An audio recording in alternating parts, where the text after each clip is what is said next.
The ion engines hummed, at a pitch Chase Dalton had come to find comforting during his years in deep space.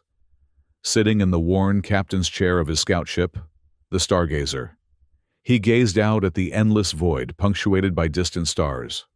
The vessel, military-grade but modified for civilian use after his discharge, had been his only home for nearly 3 years. Chase ran his fingers through his dark hair, now longer than military regulations would have ever permitted. The stubble on his jaw had grown into what some might call a respectable beard. His deep-set eyes, the color of steel, reflected the holographic displays surrounding his command station. "Proximity alert. Uncharted celestial body detected," announced the ship's AI in its characteristically flat voice. Chase leaned forward, tapping a series of commands into the console. "Display visual." The main screen flickered to life, revealing a planet unlike any he had seen before. Its surface was a tapestry of emerald and azure, with strange, pulsating patterns of bioluminescence visible even from orbit. What caught his attention, however, was the way the ship's navigation system represented it, a shimmering outline rather than the solid projection typical of cataloged worlds. "That's odd," Chase muttered. "Computer, identify?" Unable to comply. No matching records in Federation database. Chase frowned. In an age when interstellar travel had become commonplace, uncharted planets were exceedingly rare. The galaxy had been mapped extensively by both automated probes and exploration vessels. To find a completely unknown world seemed almost impossible. "Run a deep scan," he ordered, curiosity piqued. The computer whirred, its processing cores working to analyze the mysterious planet. Warning: anomalous readings detected. Planet matches partial descriptor codes in restricted files. "Restricted," Chase's eyebrows rose. "Override.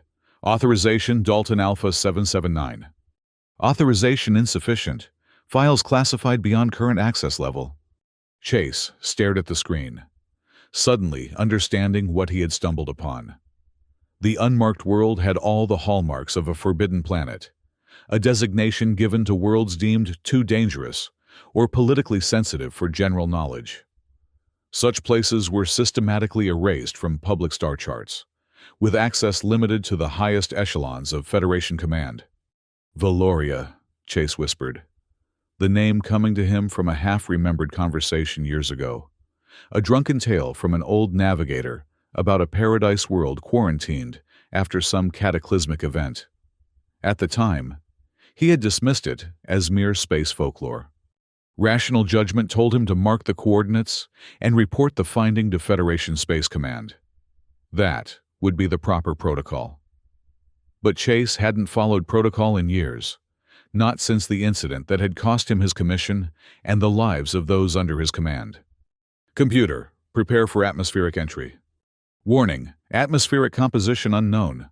Potential hazards cannot be calculated." Chase ignored the warning. "Plot approach vector. Standard entry procedure."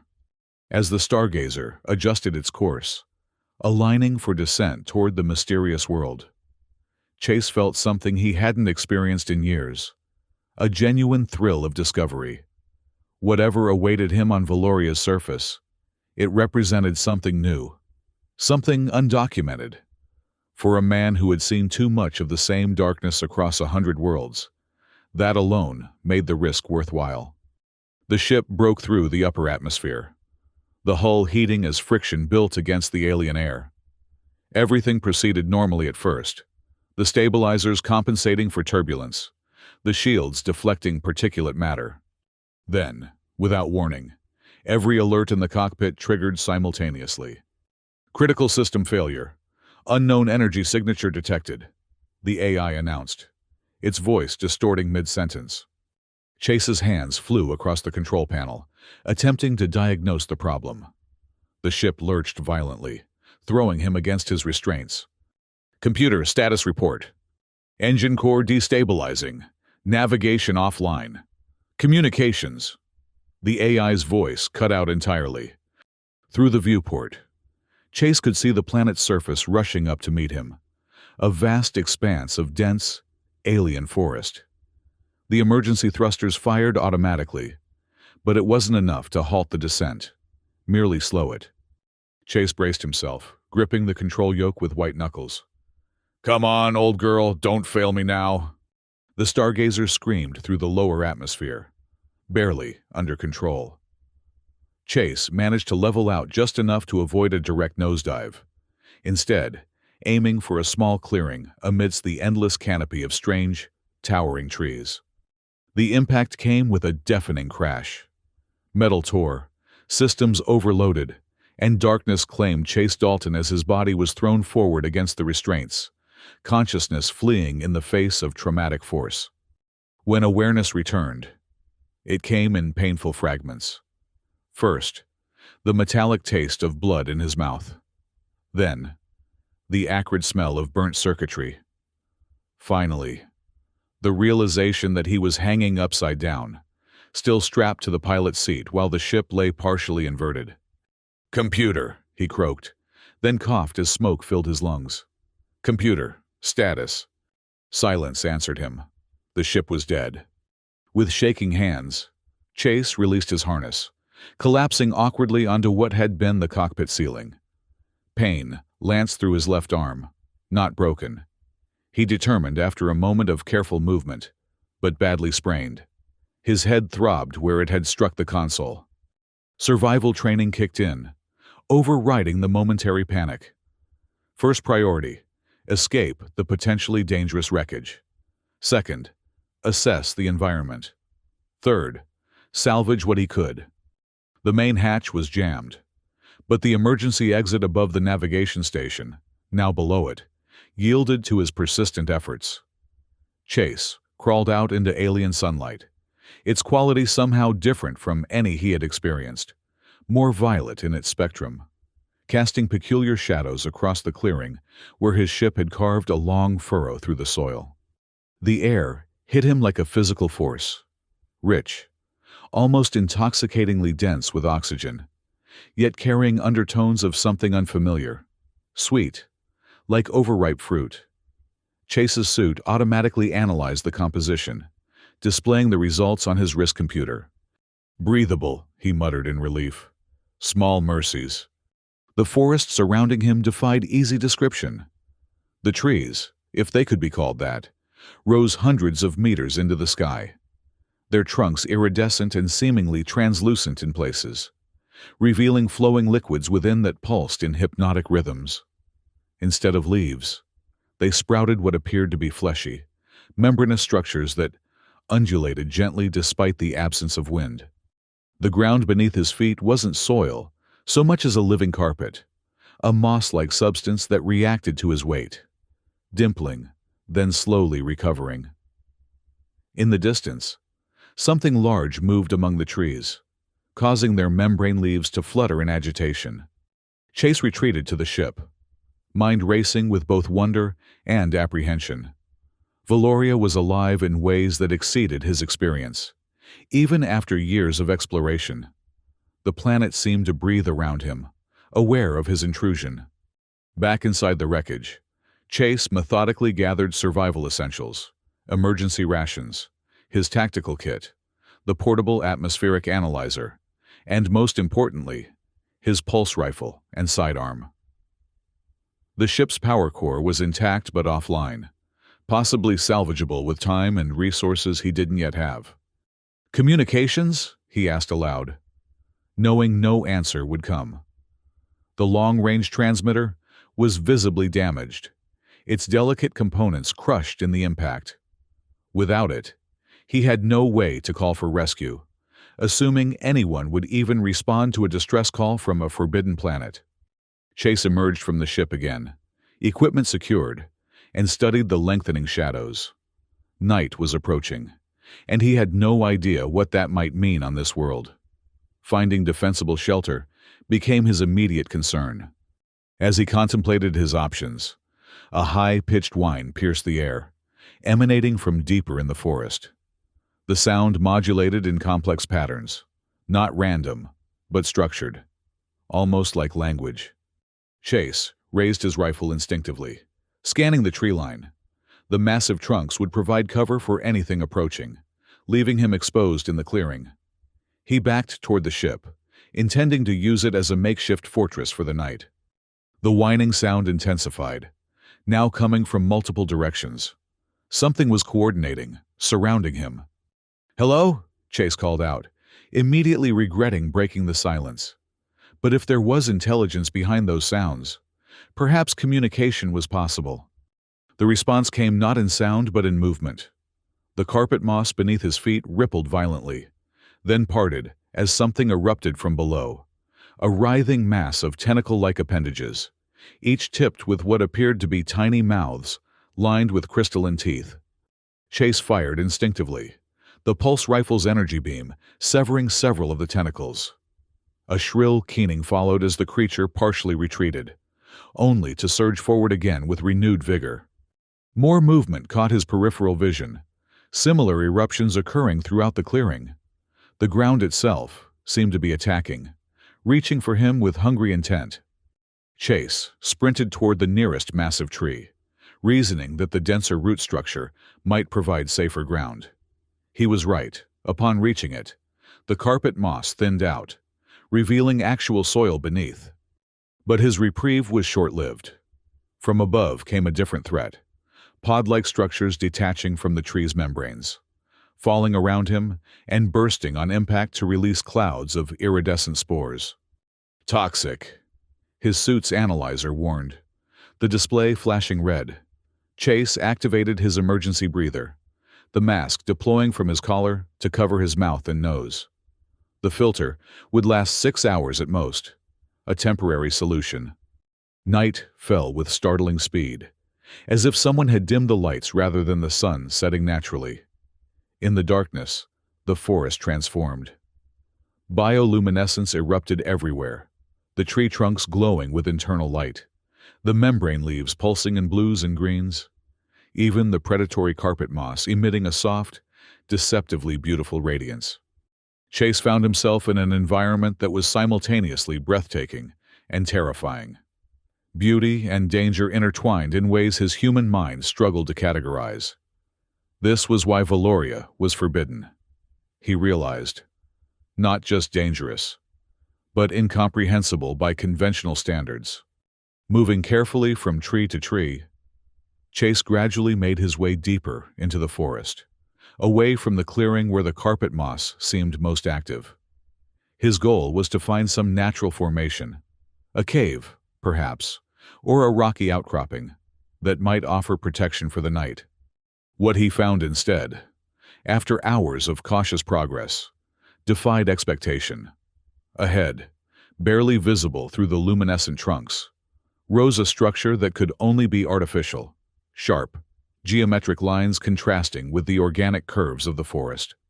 Chase approached slowly, rifle ready. The structure revealed itself to be a building of impossible architecture, a palace or temple constructed of a material that resembled black glass, but was clearly something else entirely. It stretched upward, spires and towers defying gravity, in ways that suggested advanced engineering far beyond Federation capabilities. Most striking was its state of decay. Sections had collapsed, with the forest reclaiming the ruins. Glowing vines wrapped around broken columns, and what might have been a grand entrance was now half buried in soil and vegetation. Chase's training told him to avoid it. Unknown structures on alien worlds had proven deadly to explorers countless times. But the approaching night and the increasing toxicity of the air left him few options. At least the ruins offered solid walls and potentially a defensible position. He found an opening, a collapsed section of wall, and slipped inside, activating his suit's illumination. The beam cut through darkness to reveal an interior that matched the exterior's grandeur. Vast halls stretched before him, their ceilings lost in shadows above. Surfaces that had once been polished to mirror-like perfection now lay cracked and dulled by time. Most intriguing were the carvings and inscriptions that covered nearly every surface. Though alien, they displayed a mathematical precision that spoke of high intelligence. Chase ran his hand over one section, his analyzer attempting to decipher patterns. No match with known linguistic structures, the device reported predictably. Chase moved deeper into the ruins, searching for a small, enclosed space he could secure for the night. The vast halls made him feel exposed despite being sheltered from the forest. He had just entered what appeared to be a central chamber when he heard it, a sound different from the forest's organic cacophony. Deliberate, rhythmic, footsteps. Chase dropped into a defensive crouch, dousing his light and raising his rifle. The footsteps grew louder, accompanied now by a soft glow, approaching from a connecting corridor. Whatever produced that light was large. The illumination preceded its source by meters. He held his breath, finger tightening on the trigger, as the source of the light finally entered the chamber. The being that appeared was humanoid only in the broadest definition. Bipedal, with a recognizable head, torso, and limbs. But their all similarity to humans ended. She. Chase somehow knew instinctively, stood nearly 4 meters tall, her proportions elegant despite her size. Her skin was the color of opal, seeming to contain and reflect light, rather than merely being illuminated by it. Instead of hair, her head was crowned with what appeared to be crystalline formations that shifted hue with her movements. Most remarkable were her eyes, large, pupilless, and glowing with an inner light that matched the bioluminescence of the forest. They fixed on Chase immediately, despite his attempt at concealment. She wore what might have been armor, or perhaps ceremonial attire, a fitted covering of the same black glass-like material as the ruins, accented with living biotech that pulsed in time with what Chase presumed was her heartbeat. In one hand, she held a staff topped with a crystalline formation similar to her crown. The other hand was empty, but poised, ready. "You are trespassing, human," she said, her voice resonating not through the air, but seemingly directly in Chase's mind. The sensation was disorienting, like feeling sound rather than hearing it. Chase slowly stood, keeping his rifle ready but not aimed directly at her. "My ship crashed. I'm stranded." Her head tilted slightly, the crystalline crown catching light in new patterns. "No ship crashes on Valoria by accident. The quantum barriers prevent it." "Quantum barriers?" "The reason your kind labels our world forbidden," she replied, a note of bitterness evident in her mental voice. "A technology you cannot comprehend, designed to keep Valoria isolated from the galaxy. Your presence here means either the barriers are failing, or you possess technology beyond your Federation standard." Chase considered his options carefully. Honesty seemed the safest approach with a being who could potentially read his thoughts. "I didn't know about any barriers. I found your world by chance. It wasn't in any of our star charts." "Of course not. Valoria has been systematically erased from your records." She stepped closer, her massive form moving with surprising grace. "I am Athrea, queen of the Valoran people. Or I was, before my exile." Exile. Chase couldn't help his curiosity, despite the precarious situation. "Politics," Athra said dismissively, though Chase sensed depths of emotion behind the simple word. "My sister, Vesper, leads the militarist faction that now controls our world. I refused to sanction their expansion plans. So they removed me from power and sentenced me to isolation in these ancient ruins." Chase lowered his rifle slightly, recognizing a potential ally in this strange situation. "I'm Chase Dalton, former military explorer, now independent. If there's a way off this planet, I need to find it." Athra studied him with those luminous eyes, seemingly peering through him. "Your ship is beyond repair. The quantum barriers damaged its core systems irreparably during entry. Even if you could repair it, you cannot leave without the barrier codes." "And I suppose you have these codes?" Chase asked, suspicion creeping into his voice. "No," Athra admitted. "But I know where they are kept." I also possessed knowledge of technologies that could enhance your primitive vessel, enough to transmit a distress signal through the barriers. If we can reach the royal archives. We? Chase repeated cautiously. Athra's lips curled in what might have been a smile. I propose an arrangement, human. I will help you escape Valoria if you agree to take me with you. And once we're off-world, I require sanctuary among your people, while I gather the necessary support to reclaim my throne. Your federation would benefit greatly from an alliance with a legitimate Valoran ruler, rather than my sister's regime. Chase considered the proposal. He had no reason to trust this alien queen, but equally little choice given his circumstances. What's the catch? Athra's mental voice took on a formal tone. By Valoran custom, such an arrangement requires a binding commitment. In your terms, the closest equivalent would be matrimony. Marriage? Chase nearly laughed at the absurdity. You want me to marry you? A political union only, Athra clarified quickly. Once I have regained my position and established formal diplomatic relations with your federation, the arrangement can be dissolved, but it would grant you protection under Valoran law while we are here, and prevent my sister from simply executing you as an interloper. Before Chase could respond, a distant sound caught their attention, a high-pitched whine, similar to what he had heard in the forest, but more structured, almost mechanical. Athra tensed visibly. Search drones. Vesper's forces must have detected your crash. Will they find us here? Eventually, the ruins provide some shielding from their sensors. But we cannot stay long. She fixed those luminous eyes on him again. Your decision, human. Do we have an arrangement? Chase weighed his options rapidly.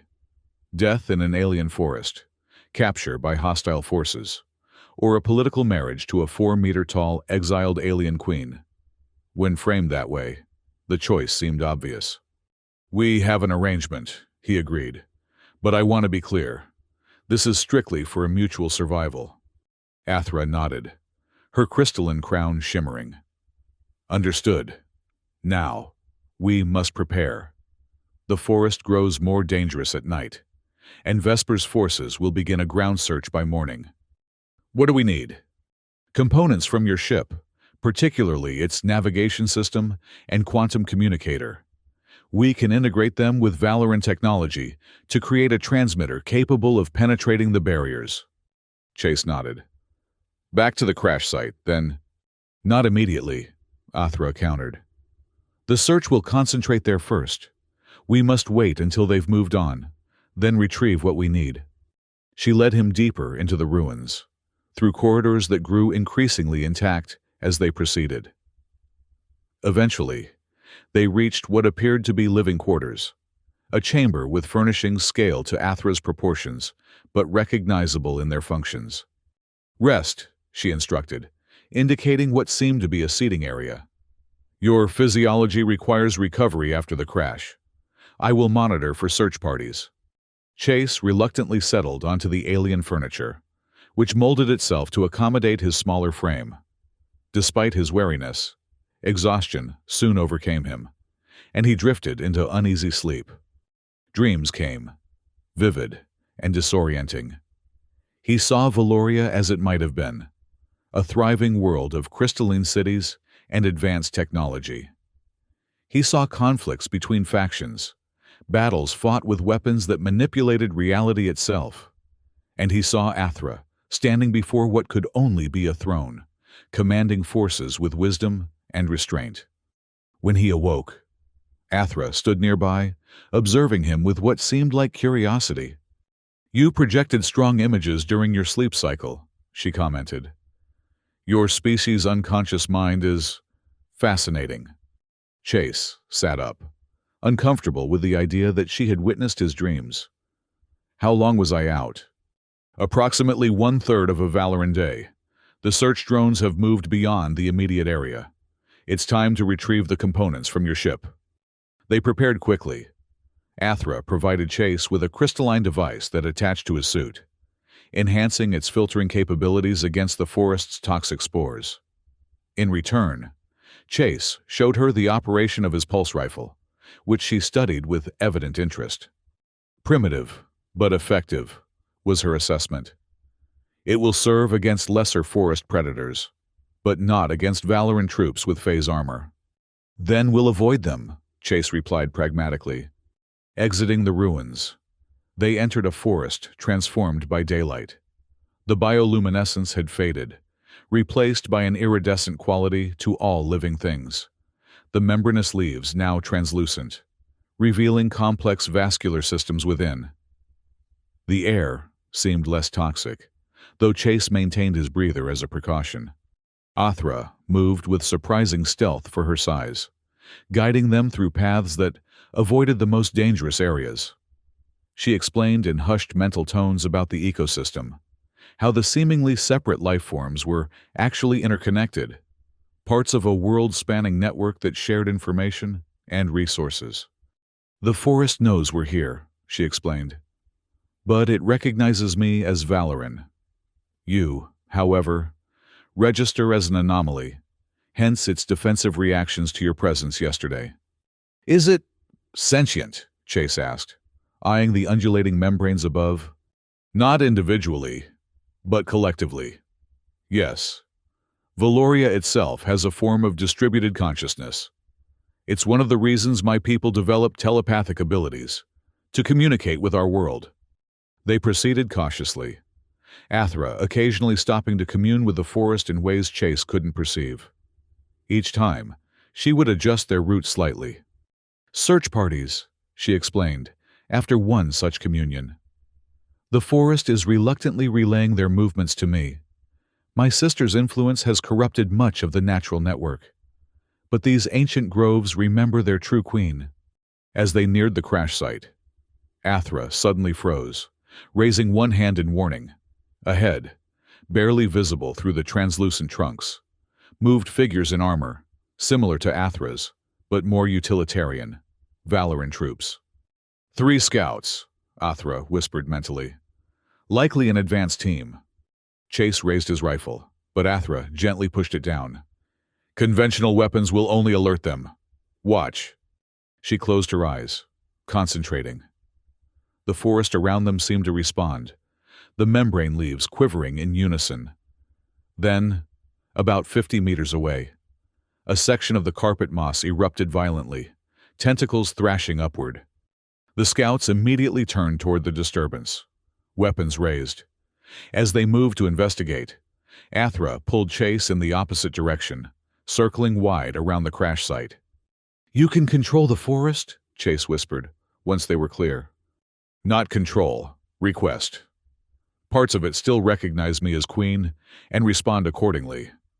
But such influence is limited and temporary. The scouts will soon realize the diversion. They reached the Stargazer from the opposite side of the clearing.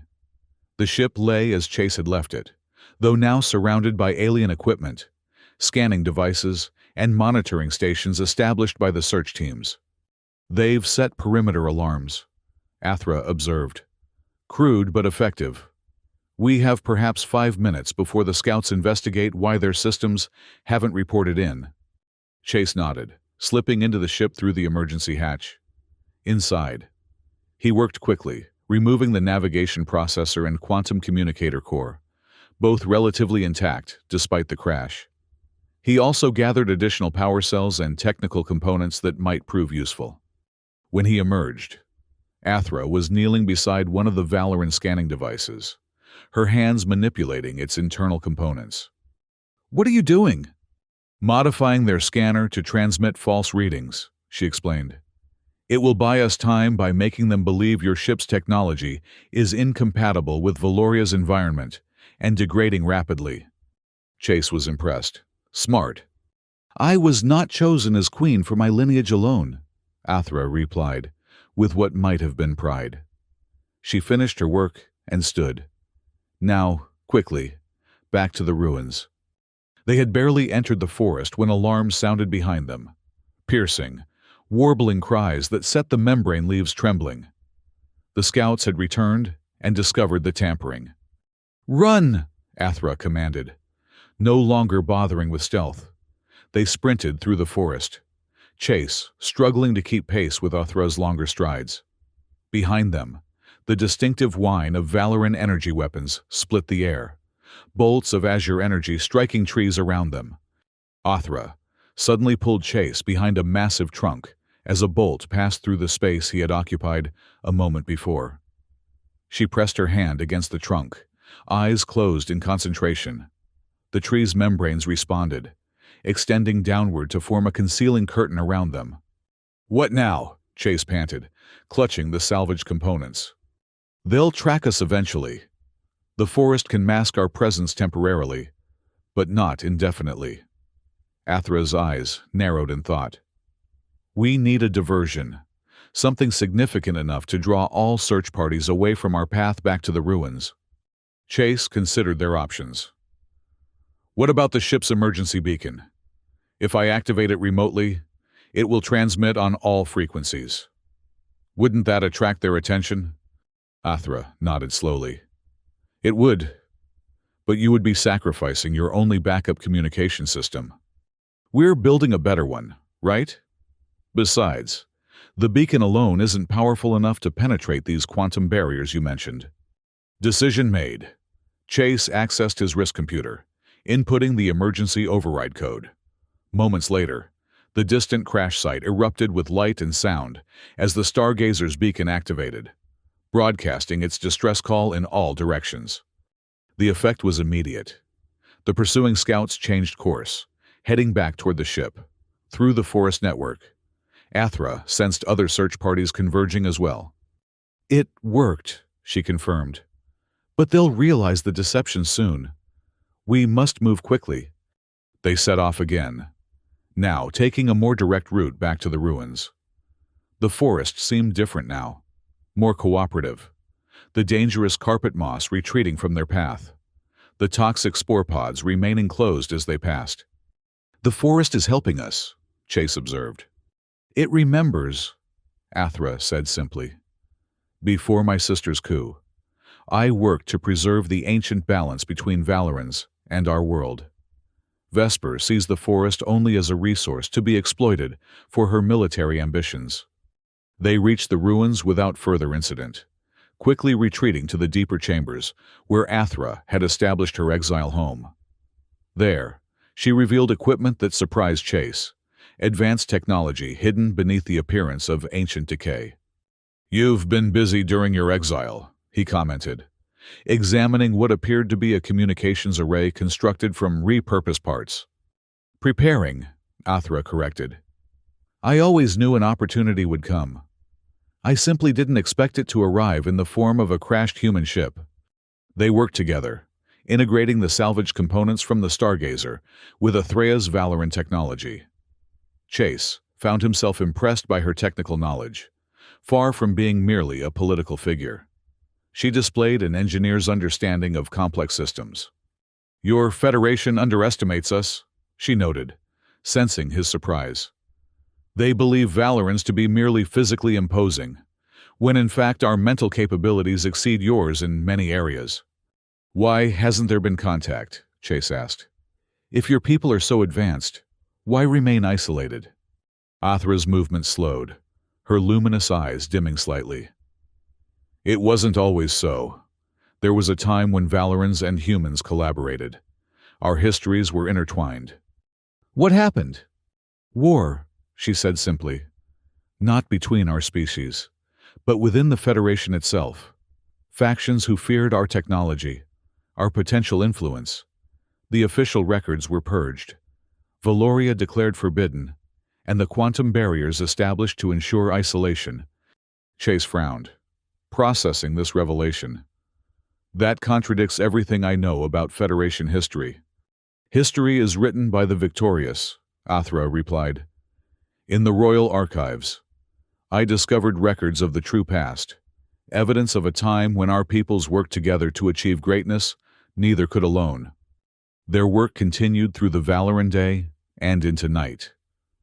The combined technology gradually taking shape as a transmitter powerful enough to potentially penetrate the quantum barriers." Chase found himself increasingly comfortable in Athrea's presence. their initial wariness giving way to a professional respect that bordered on friendship. As they worked, Athra shared more about Valoran culture and her own life, her ascension to the throne after her predecessor's death, her efforts to reform a society grown militaristic and expansionist, and finally, her sister's betrayal. Vesper always believed strength was measured in conquest, she explained, connecting delicate crystalline circuits with practiced precision. When I proposed reopening diplomatic channels with other worlds, including your Federation, she saw it as weakness. The coup was swift and nearly complete. Nearly? I escaped execution because a faction of the Royal Guard remained loyal. They smuggled me to these ruins, a holy site from our ancient past, largely forgotten by modern Valorans. Here, I've been gathering strength and planning my return.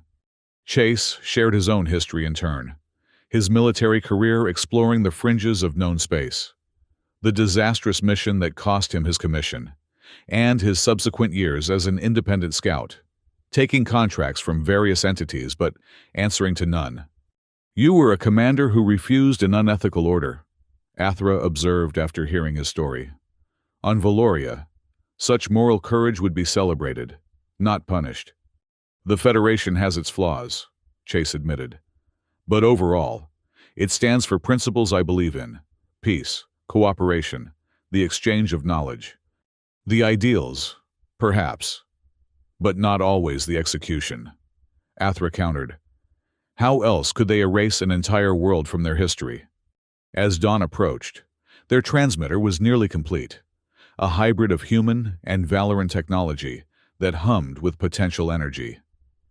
Chase made final adjustments while Athra prepared the message they would send. We must be precise, she explained. The transmission needs to reach sympathetic ears within your Federation, officials who might be receptive to the truth about Valoria. I have contacts, Chase offered. Former colleagues who questioned my discharge. They hold positions that could be useful. Athra nodded. Good. We will encode the message to their specific communication channels. Before they could activate the transmitter, however, the ruins trembled around them. Dust fell from ancient ceilings as a deep, resonant boom echoed through the corridors. They've found us, Athra said grimly. Vesper must have deployed heavy artillery against the ruins. Even this sacred place isn't beyond her desecration. Another impact shook the structure more violently. Chase steadied the transmitter, concern etched on his features. How much time do we need? The transmission must maintain coherence for at least 3 minutes to penetrate the barriers, Athra calculated. Once sent, we must be prepared to move immediately. Your Federation ships will need a landing zone away from Vesper's primary defenses. Chase nodded, mind racing through tactical options. The clearing where my ship crashed is too obvious. They'll have it heavily guarded. There is another possibility, Athra suggested. The ancient landing field behind the ruins. It hasn't been used in generations, but its crystalline surface remains intact. Your people would recognize it as artificial from orbit. A third impact, closer now, sent fragments of the ceiling crashing down around them. Chase made a decision. We transmit, then fight our way to the landing field. Simple enough. Athra's lips curved in what was definitely a smile this time. Your species' capacity for optimism in dire circumstances is remarkable. We call it gallows humor, Chase replied, finalizing the transmitter's settings. Ready? Athra placed her hand on the crystalline core of the device, channeling her innate connection to Valoran technology. Ready. Chase activated the sequence. The transmitter hummed loudly, building to a crescendo as it gathered power. The hybrid technology glowed with increasing intensity, bathing the chamber in pulsating light that shifted between human technology's harsh efficiency and Valoran biotechnology's organic radiance. Transmission commencing, Chase announced, watching the indicators. 2 minutes, 50 seconds to completion. Another impact rocked the ruins. This one near enough that Chase could hear the distinctive whine of Valoran troops following behind it. They were breaching the outer defenses. Athra moved to the chamber entrance. Staff ready. I will hold them as long as possible. Maintain the transmission. Chase wanted to argue. To insist, they stay together. But he recognized the tactical necessity. Someone had to ensure the transmission completed, while someone else delayed the approaching forces. For nearly 3 minutes, Chase heard the sounds of conflict echoing through the ruins. The harsh discharge of Valoran energy weapons, countered by the distinctive resonance of Athra's staff. Occasionally, the very air seemed to vibrate as she employed abilities beyond his understanding. Just as the transmitter indicated successful completion, an explosion tore through the corridor leading to their chamber. Chase grabbed his pulse rifle and moved to the entrance, finding Athra engaged with 3 Valoran troops. Despite her formidable abilities, she was clearly outnumbered and gradually being forced back. Chase took aim and fired, the pulse rifle's energy beam catching one trooper by surprise. The alien soldier collapsed, armor smoking from the direct hit. The momentary distraction allowed Athra to dispatch a second opponent with a sweeping blow from her staff. The third trooper, recognizing the changed odds, retreated down the corridor, presumably to report and request reinforcements. "Transmission complete?" Athra asked. Her crystalline crown dimmed with exertion. Chase nodded. "Signal away. Now we need to reach that landing field." "There's a passage through the lower levels," Athra explained, leading him deeper into the ruins. It was designed as an escape route for the ancient priests who once tended this place. They descended rapidly, the architecture changing from the grand halls of the upper levels to more utilitarian corridors, clearly designed for functionality rather than ceremony. The ruins trembled periodically as Vesper's forces continued their bombardment, but the deeper they went, the less they felt the impacts. The passage eventually opened into a natural cavern system, illuminated by the same bioluminescent organisms found in the forest, albeit in different forms. Here they grew in sweeping colonies across the stone, creating rippling patterns of light that guided the way forward. "The caverns connect to the surface near the landing field," Athra explained, as they navigated the winding passages. Few know of this route now. It was deliberately obscured in later historical records. "Your sister won't expect us to emerge there," Chase reasoned. "Precisely. Her forces will concentrate on the main ruins, believing us trapped." As they proceeded, Chase noticed Athra occasionally pausing, her head tilted as if listening to distant sounds. "What is it?" he finally asked after one such pause. "The forest," she replied.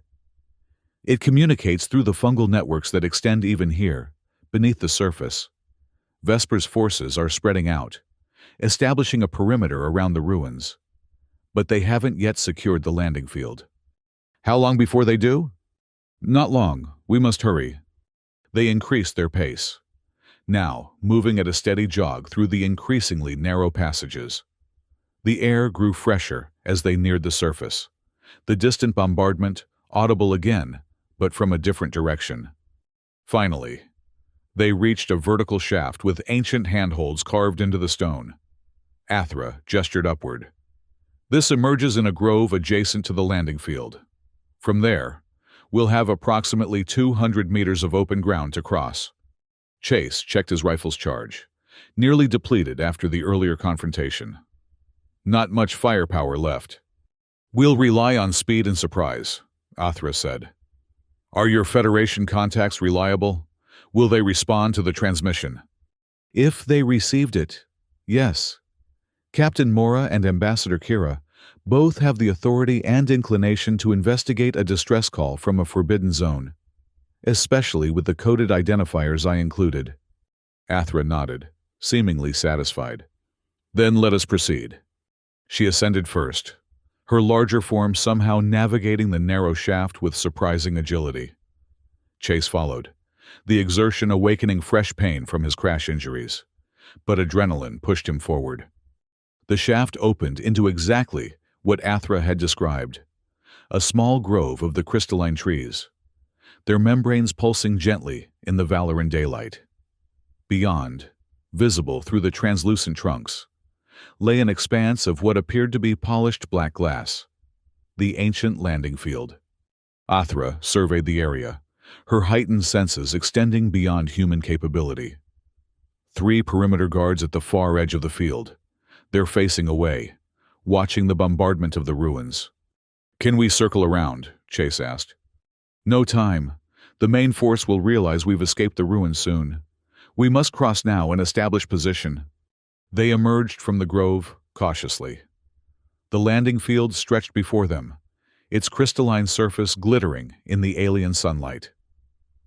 True to Athra's assessment, 3 Valoran soldiers stood at the far perimeter, their attention focused on the distant pyrotechnics where their comrades assaulted the empty ruins. "Stay close," Athra instructed.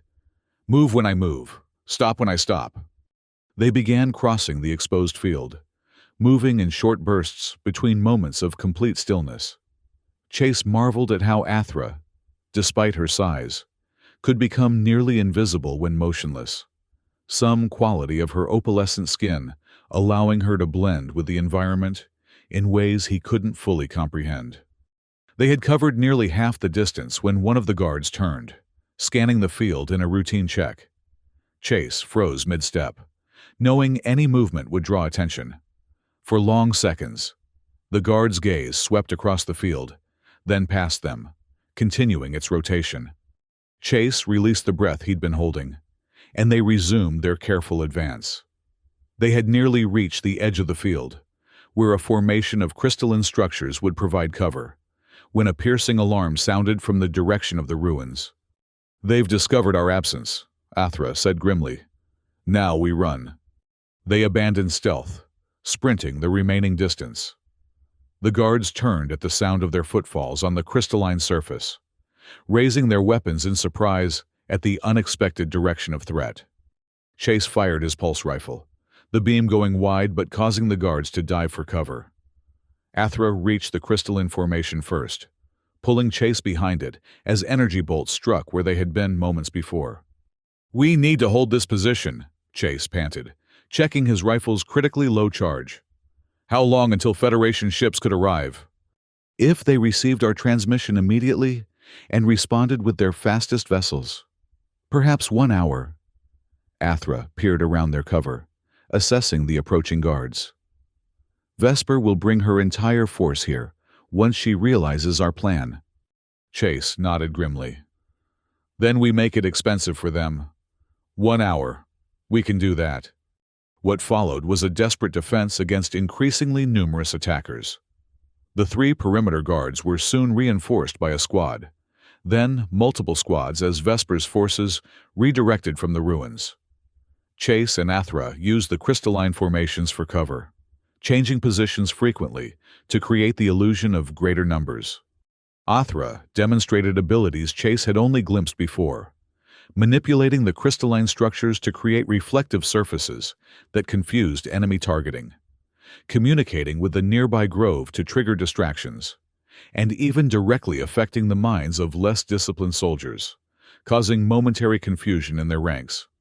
Chase's rifle finally depleted entirely, forcing him to rely on his sidearm, a more conventional projectile weapon with limited ammunition. Each shot had to count, and he found himself falling back on his military training, focusing on disrupting enemy coordination rather than eliminating individuals. "They're bringing in heavier weapons," Athra warned, sensing approaching forces, "including atmospheric craft." As if summoned by her words, sleek vessels appeared over the tree line, Valoran attack ships, their design emphasizing function over aesthetics. They began a strafing run across the landing field, forcing Chase and Athra deeper into the limited cover of the crystalline formations. "We can't hold against that," Chase admitted, ducking as energy bolts superheated the air above him. Athra closed her eyes briefly, seeming to reach out with her mind. "The forest responds. Watch." From the nearby grove, massive seed pods suddenly launched upward, biological projectiles that arced through the air toward the attack ships. On impact, they burst into clouds of dense, fibrous material that clogged intakes and obscured sensors. One ship veered erratically, nearly colliding with another before both withdrew to regroup. "Impressive," Chase remarked, "but they'll adapt." "We don't need to win," Athra reminded him. "Only to survive until your Federation responds." The assault intensified as more ground forces arrived, now led by what appeared to be elite troops in more advanced armor. They established a coordinated approach, using covering fire to advance methodically toward the defender's position. Chase's sidearm ran dry, leaving him with only his combat knife and whatever improvised weapons the environment might provide. He found unexpected utility in fragments of the crystalline structures, which could be hurled with surprising aerodynamic efficiency, their sharp edges causing significant damage on impact. Athra, too, was showing signs of fatigue, her mental abilities taxed by continuous use. The perimeter of their defensive position contracted gradually as the attackers gained ground. "How much longer?" Chase asked, binding a cut on his arm with a strip torn from his undersuit. Athra seemed about to respond when her expression changed, her luminous eyes widening slightly. "Something approaches. Not Valoran." Chase felt it moments later, a change in air pressure, a subtle vibration through the crystalline field. Then, cutting through the clouds above, came the unmistakable silhouette of a Federation vessel. Not the rescue ship they had expected, but a sleek, diplomatic courier, its neutral markings clear even at distance. The Valoran forces paused in their assault, equally surprised by the new arrival. The courier ship descended rapidly, positioning itself between the defenders and attackers, its defensive shields visibly active. A voice boomed from the ship's external speakers, translating simultaneously into multiple languages. "This is Ambassador Kira of the Federation Diplomatic Corps. We are responding to a distress signal and request immediate cessation of hostilities." The Valoran commander hesitated visibly, clearly uncertain how to respond to this unexpected diplomatic intervention. Before a decision could be made, a second ship appeared. This one, a Federation light cruiser, its weapon systems conspicuously online. "And this is Captain Mora of the FSS Intrepid," came a second voice, distinctly more military in tone. "We are prepared to extract Federation citizens under Article 7 of the Neutral Zone Treaty. Stand down immediately." Chase couldn't help but smile, despite his exhaustion. Mora always did know how to make an entrance. The standoff lasted several tense minutes, with the Valoran forces gradually withdrawing to a defensive perimeter while maintaining weapons readiness. Finally, a new Valoran ship descended, more ornate than the military vessels, clearly designed for command purposes. From it emerged a figure that, even at distance, Chase recognized as similar to Athra in stature, but different in bearing. Where Athra's crystalline crown flowed in harmonious patterns, this newcomer's formations jutted aggressively. Her armor was more elaborate, designed to intimidate rather than function. "Vesper," Athra confirmed, her mental voice tight with emotion. The Valoran Queen approached the neutral ground between forces, flanked by elite guards. Ambassador Kira emerged from the diplomatic courier, accompanied by her own security detail. Captain Mora remained visible in the cruiser's open hatch, overseeing the situation from a tactical position. "We should join them," Chase suggested. Athra nodded, and they emerged from their defensive position, crossing to the diplomatic standoff. As they approached, Chase could see Vesper's expression shift from confident control to shock at seeing her exiled sister. "Ambassador," Chase greeted Kira, whom he recognized from previous encounters during his military service. "Your timing is impeccable." "Dr. Dalton," she acknowledged with a slight smile. "You have a talent for finding trouble in restricted zones." "Not by choice this time," he assured her, before gesturing to his companion. "May I present Queen Athra of Valoria, the legitimate ruler currently in exile due to an internal coup." Kira's diplomatic training prevented her from showing surprise, but her eyes widened fractionally. "Your Majesty, the Federation was unaware of your situation." By design, Athra replied, her mental voice now projected to include all present.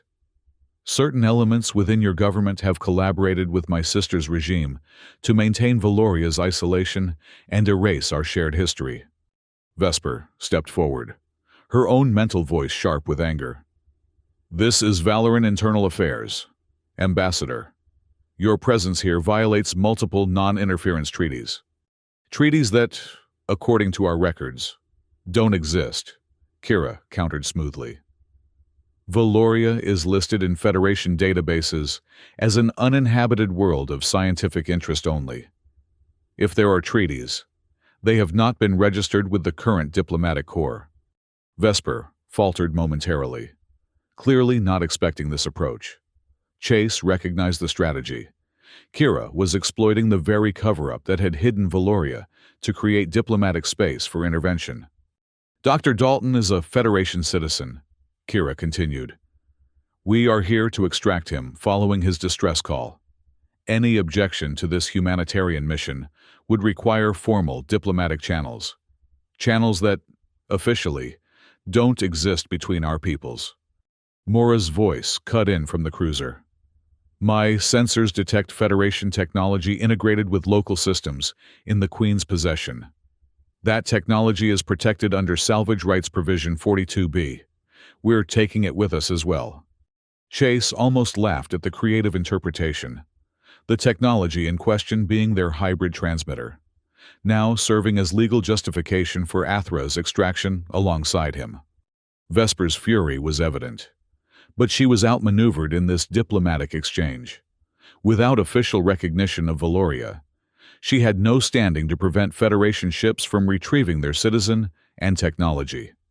This isn't over, she directed at Athra. You've only escalated the conflict. No, sister, Athra replied calmly. I've begun its resolution. The truth about Valoria will emerge, as will your collaboration with corrupt Federation officials. When I return, it will be with the full diplomatic weight of a renewed alliance. Kira gestured toward the diplomatic courier. If you'll both come aboard, we can depart immediately. Captain Mora will provide escort until we clear the system. As they boarded, Chase glanced back at the crystalline landing field, the ancient ruins beyond, and the vibrant, dangerous forest surrounding it all.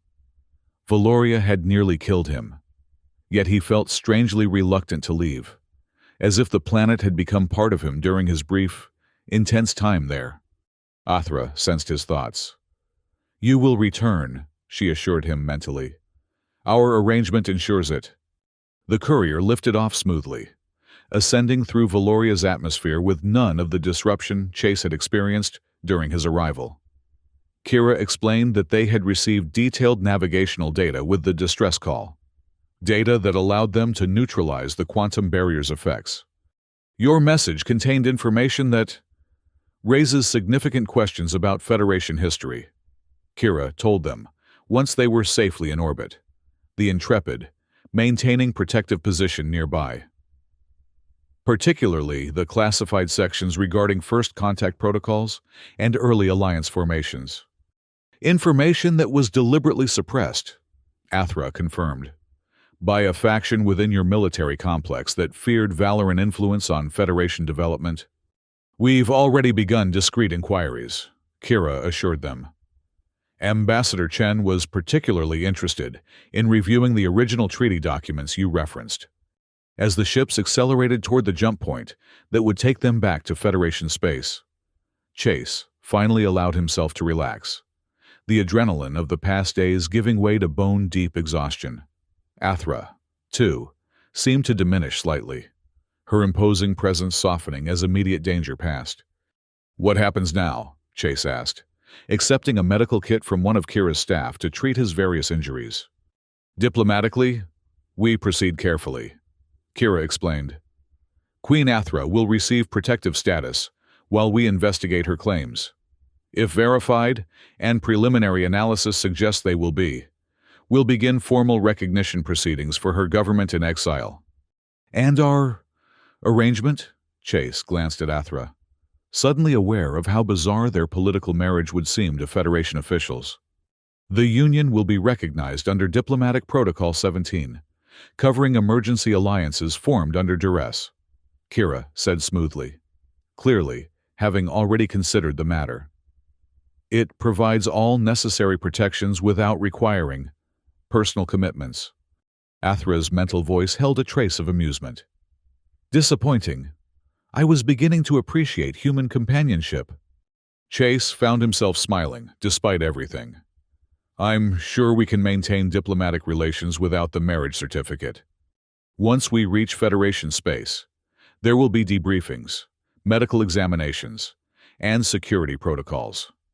Mora informed them via communication link. But, given the sensitive nature of Valoria's status, much of this will be handled through diplomatic, rather than military channels. Meaning less interrogation, more negotiation, Kira translated. Dr. Dalton's status as former military intelligence helps as well. His assessment carries weight in certain circles. The journey back to Federation space took several days, during which Chase and Athra spent hours documenting their experiences and the historical information she possessed. The evidence was compelling. Records of joint human valor in scientific ventures, cultural exchanges, even early colonization efforts. The question remains, Kira noted during one session, why this history was so thoroughly erased. What were they hiding? Power, Athra said simply. Valoran biotechnology, when combined with human innovation, produced advancements that threatened established political and economic orders. Rather than adapt, certain factions chose to eliminate the perceived threat. And they've maintained this cover-up for generations, Chase added. Imagine the institutional effort required. Which is why exposure must be handled carefully, Kira cautioned. Too abrupt a revelation could destabilize Federation governance. As they approached the Federation border station, that would be their first stop, Chase found a moment alone with Athra in the courier's observation deck. The vastness of space stretched before them, stars scattered like crystalline fragments across darkness. Second thoughts? Athra asked, sensing his contemplative mood. About exposing a massive historical cover-up that could rewrite Federation history and potentially trigger political upheaval? No. Why would I have concerns? His sarcasm was softened by a smile. Athra's mental voice carried warmth he had come to recognize as genuine affection. Your species faces its truths eventually. Better now, with allies, than later under less favorable circumstances. And after, when you've reclaimed your throne and established new diplomatic relations? What then? For Valoria, a return to balance, between our world and its people, between advancement and sustainability. She turned those luminous eyes to him. For us? Perhaps continued collaboration. Your experiences on my world give you unique perspective. You would make an excellent ambassador. Chase hadn't considered this possibility. A future role in the renewed relationship between humans and Valorans. After years of aimless wandering following his military discharge, the prospect of purpose appealed more than he expected. I'd need to update my diplomatic wardrobe, he joked. I doubt my current attire meets royal court standards. We can accommodate human fashion sensibilities, Athra assured him, with what he now recognized as her version of a smile. Though you might find Valoran formal attire more comfortable than you expect. The border station appeared ahead, its rotating sections and extended docking arms representing Chase's first sight of Federation civilization since his crash. Soon, there would be protocols, interviews, medical examinations, the machinery of bureaucracy processing this unprecedented situation. But beyond that lay something neither he nor Athra had anticipated finding when fate brought them together on a forbidden world. A future where ancient wrongs might be righted, where two civilizations could reconnect, and where an exiled queen and a disgraced explorer might forge a partnership that transcended political convenience. As the courier ship docked at the station, Chase stood beside Athra, facing whatever came next, not as reluctant allies of necessity, but as friends, bound by shared ordeal and common purpose. The forbidden planet had changed them both, revealing strengths neither knew they possessed and possibilities neither had imagined. Ambassador Kira approached, datapad in hand. "They're ready for us. The station commander and his staff will receive Queen Athra with full diplomatic courtesy."